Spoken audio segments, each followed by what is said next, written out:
Hi there, and welcome to ESL Universe. If you haven't joined me here before, I'm Calida, and I'm so excited to have you here with me today. If you regularly watch my videos, thanks for coming back. I'm so glad that you've made me a part of your English learning journey. Today, we're going to talk about an aspect of pronunciation called aspiration. Aspiration is when a puff of air is released as you make a sound. If you're learning English, you may have noticed that some sounds in the language are naturally aspirated. This is common in English, especially with voiceless consonants such as P, T, and K. To make an aspirated sound, you need to release a burst of air at the end of the sound. For example, try saying the word pat. When you say the P, you should feel a small puff of air come out of your mouth. This is aspiration. If you try to say an aspirated sound without that puff of air, you will end up saying a different sound entirely. For example, an unaspirated P sound is essentially just a B sound, so you might hear bat instead of pat. This is one of the differences between voiced and voiceless sounds, and it's really important to get this correct so that you can make and hear the difference between these minimal pairs more easily. There are several ways to make aspirated sounds in English, and we're going to talk about each of them. First, we have something called voiceless plosives. These are sounds like P, T, and K, or P, T, and K. To make them aspirated, you need to release a burst of air immediately after you make the sound.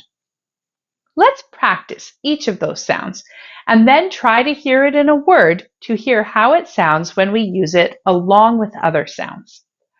Remember to focus on the puff of air at the end of each sound. Pat, pat, t, t, t, top, top, k, k, k, kit, kit. Can you notice the puff of air that you make with each of those sounds? If you're struggling to recognize the puff of air, that's okay, but it's definitely something that you can practice. Here are 3 ways that you can test if you have that puff of air. Number 1, just hold your hand in front of your mouth when you make the sound and see if you get a rush of air on your palm when you are speaking. P, p, p. You can also hold a piece of paper in front of your mouth and see if it moves when you say the sound. If you don't like either of those options, you can also light a candle and say the sound in front of the flame. If the flame moves, you know that you are making the sound correctly. The next type of aspirated sound is called fricatives. These are sounds like F, S, and SH, or S and SH. To make them aspirated, you need to exhale more air than normal than you usually would. To do this, it may feel like you are forcing air out from between your lips or teeth. Let's practice it with the sh sound first. Try saying fish and ship, and focus on the extra breath you exhale after the sh sound. Let's try it with F and S as well. Flower, flower. Smile, smile. Does it feel like you need to push that little bit of extra air out of your mouth? If not, spend a bit of time focusing on pushing air out at the end of each of the sounds to make sure that you are saying them clearly. The last type of aspirated sound is called affricates. These are sounds like ch and j, or ch and j.